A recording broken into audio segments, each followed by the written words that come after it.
Buenos días. En este vídeo vamos a tratar una de las enfermedades neurodegenerativas más conocidas en la actualidad, el Alzheimer. En primer lugar, en este vídeo trataremos la incidencia y prevalencia de la enfermedad. Luego hablaremos de su etiología, analizando así las causas que lo provocan y los factores que contribuyen a su desarrollo. Después abordaremos su patogenia y las manifestaciones clínicas que presenta. Esto nos ayudará a comprender cómo el Alzheimer afecta al cuerpo y los síntomas que pueden experimentar los pacientes. A continuación, discutiremos el diagnóstico de la enfermedad y hablaremos también sobre sus posibles tratamientos. Por último, llegaremos a una conclusión y dejaremos las fuentes de información empleadas por si queréis negar por vuestra cuenta. Para entrar en contexto, el Alzheimer es el principal tipo de demencia y consiste en un deterioro cognitivo progresivo. De esta forma, causa el Alzheimer dependencia, discapacidad y mortalidad. Entrando de lleno en la incidencia y prevalencia, el Alzheimer es la causa más común de demencia en personas mayores de 65 años y se estima que afecta a alrededor del 5 y 10% de la población de este grupo de edad.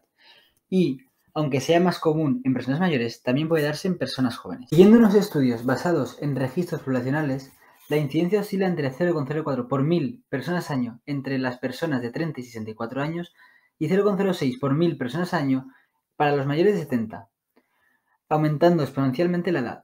De esta forma, se dobla cada 5 años y predomina, no se sabe por qué, el sexo femenino. Por otro lado, de acuerdo con metaanálisis de 157 estudios epidemiológicos realizados entre 1980 y 2009, la prevalencia de demencia se sitúa, dependiendo de la zona geográfica, entre el 5 y el 8% para mayores de 60 años. Como podemos ver, América Latina encabeza los países con mayor número de pacientes con demencia, mientras que países africanos son los que menos tienen. El número de pacientes con Alzheimer también está aumentando a nivel mundial. Según estudios recientes, se estima que diagnostican 10 millones de nuevos casos de demencia cada año en todo el mundo, la mayoría de los cuales de esta demencia es Alzheimer. En cuanto a la prevalencia de la enfermedad, según la Organización Mundial de la Salud, se estima que hay entre 45 y 50 millones de personas en todo el mundo que padecen demencia, de las cuales aproximadamente 2/3 son de Alzheimer. En Estados Unidos, se estima que 6,2 millones de personas tienen Alzheimer y se espera que esta cifra aumente a medida que la población envejezca. También se cree que el mayor aumento en la prevalencia de demencia se produce en países de bajos y medianos ingresos, que muestran patrones de aumento de enfermedades cardiovasculares, hipertensión y diabetes.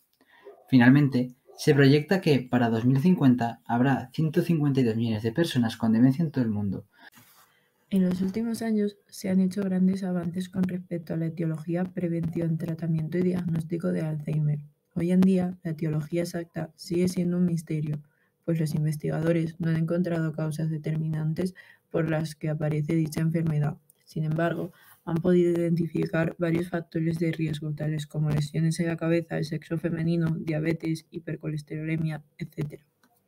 El Alzheimer se caracteriza por cambios neuropatológicos progresivos acompañados de un deterioro asociado al desarrollo cognitivo y a la personalidad. Con el paso del tiempo, los síntomas empeoran ocasionando la muerte. Los daños comienzan habitualmente en el lóbulo temporal medio, responsable de la memoria, y van progresando hacia las áreas frontales, temporal y parietal.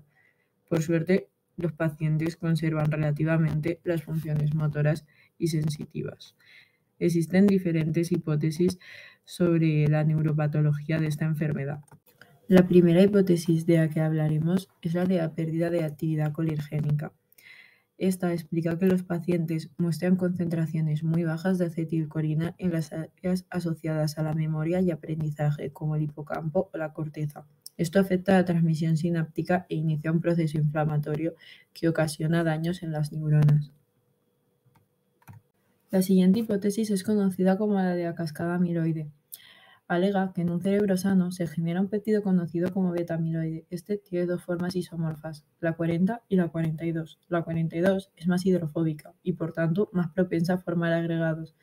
Esta es la razón por la cual es considerada neurotóxica. En un individuo sano se forma mayoritariamente la forma 40. Sin embargo, una persona afectada por Alzheimer producirá elevadas concentraciones de A42. Se ha comprobado que se forman placas seniles con depósitos extracelulares de este péptido.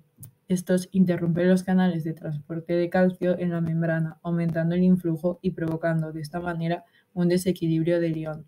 Altas concentraciones de calcio intracelular resultan tóxicas, ocasionando la muerte celular y la pérdida de integridad sináptica. Uno de los efectos secundarios de los depósitos de este péptido es la inflamación, pues se activan las células gliales. Esta inflamación se volverá crónica y se generarán especies de oxígeno reactivo, que poseen una gran neurotoxicidad. La inflamación provocará la regeneración de beta-amiloide formando un ciclo. Aquí podemos ver de una forma más esquemática todo el proceso de la cascada amiloide.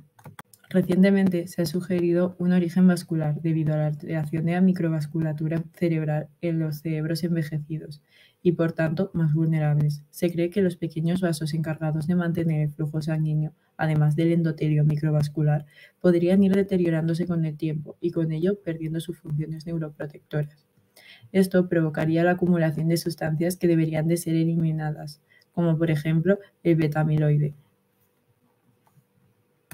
Existen múltiples factores que pueden contribuir a la patogenia de la enfermedad del Alzheimer, como el incremento del estrés oxidativo por daño mitocondrial, la alteración en la función de plegado en las proteínas del retículo endoplasmático, la deficiente eliminación de proteínas dañadas, la hipercolesterolemia, lesiones cerebrales o diabetes.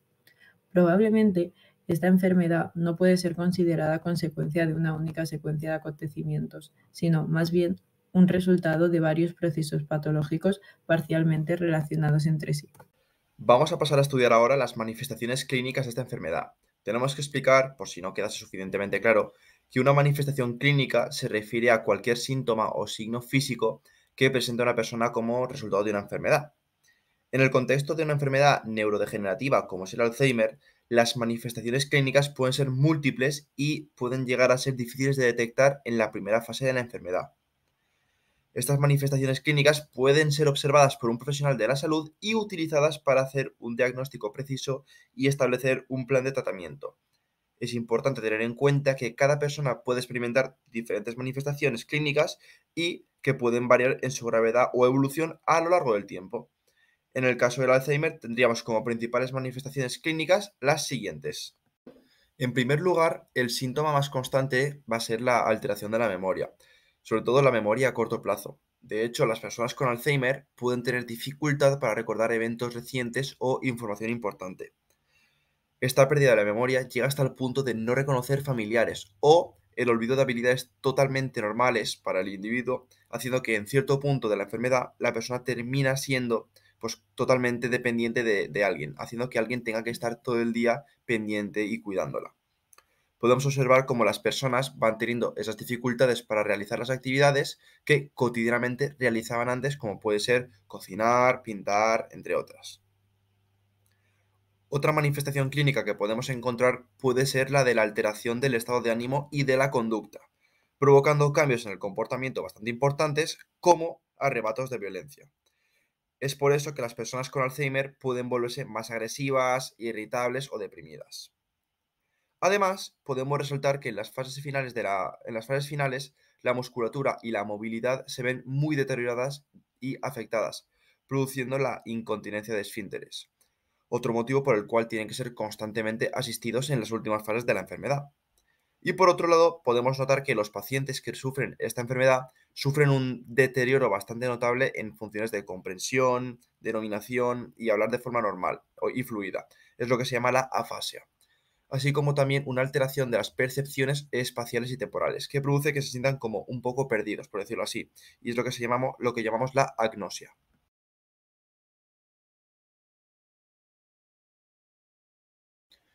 Pasamos ahora a estudiar el diagnóstico de esta enfermedad. Realizar el diagnóstico del Alzheimer es bastante complicado, ya que es necesario una evaluación neuropsicológica muy fiable y aún así no existen todavía marcadores biológicos inequívocos de la enfermedad. Sobre todo en las primeras etapas, en las etapas iniciales de la enfermedad, los síntomas pueden ser bastante vagos e inespecíficos, lo que dificulta de forma considerable el estudio. En la actualidad no existe una sola prueba diagnóstica para la enfermedad del Alzheimer, sino que se tiene que hacer varias pruebas para poder intentar reconocerlo, realizando así una evaluación médica bastante completa. El proceso puede constar de un examen médico detallado, que puede ser un examen físico y neurológico, pero también se pueden realizar pruebas neuropsicológicas y cognitivas, con el fin de evaluar la memoria, la atención, el lenguaje y diferentes habilidades mentales. Podemos además realizar pruebas de sangre e imágenes cerebrales utilizando la resonancia magnética para detectar así el posible daño cerebral y poder sacar de ahí conclusiones. Sin embargo, diferentes fuentes aseguran que la única forma de confirmar el diagnóstico es mediante un examen de tejido de cerebro post-mortem, es decir, una vez la persona ya ha fallecido. Ahora vamos a ver los tratamientos que existen para esta enfermedad. Debemos saber que la enfermedad del Alzheimer actualmente no tiene cura, pero existen medicamentos que pueden ayudar a vivir con los síntomas de la enfermedad y reducirlos. También debemos tener claro que las respuestas individuales a los medicamentos varían, que las etapas de esta enfermedad no son exactas y que las opciones de tratamiento son limitadas. Por un lado, los inhibidores de la colinesterasa están aprobados para el tratamiento del Alzheimer en fases leves y moderadas. Una manera en la que esta enfermedad daña el cerebro es reduciendo los niveles de la acetilcolina, que es un neurotransmisor importante para el estado de alerta, la memoria y el razonamiento. Por ello, estos inhibidores retrasan la degradación de la acetilcolina. Por otro lado, tenemos la memantina, que está aprobada para el tratamiento del Alzheimer en fases graves. Es un fármaco antagonista del receptor N-metil-D-aspartato, que es un receptor del glutamato. En el cerebro de un paciente que padece Alzheimer se produce más glutamato de lo normal y se acumula en los receptores, provocando la entrada de un exceso de calcio en las neuronas, que contribuyen a la degeneración de estas. La memantina se adhiere a estos mismos receptores, bloqueando al glutamato y evitando esa excesiva entrada de calcio. Se han llevado a cabo diferentes estudios con el objetivo de comparar los efectos terapéuticos obtenidos ante la administración de monoterapia con donepecilo o memantina, o la administración de tratamiento combinado con donepecilo y memantina a la vez, en pacientes con Alzheimer entre fases moderadas y graves. Se observó que los pacientes obtenían más beneficios al recibir el tratamiento combinado, evaluando las funciones cognitivas, los síntomas psicológicos y el estado funcional general. Los fármacos aducanumab y lecanemab significan una importante evolución en el tratamiento del Alzheimer porque tienen un efecto modificador en la progresión de la enfermedad. Actúan eliminando o disminuyendo la producción de beta-amiloide, una proteína que se acumula en el cerebro de las personas con Alzheimer y acaba provocando la muerte de las neuronas. La diferencia es que aducanumab se une a las formas insolubles de beta-amiloide y lecanemab se une a una forma soluble llamada protofibrila, que se cree que es más tóxica para las neuronas. Por eso hay estudios que confirman que este último sí es capaz de ralentizar un 27% el deterioro cognitivo. Aquí podemos observar los diferentes tratamientos que hemos ido viendo de forma más esquematizada.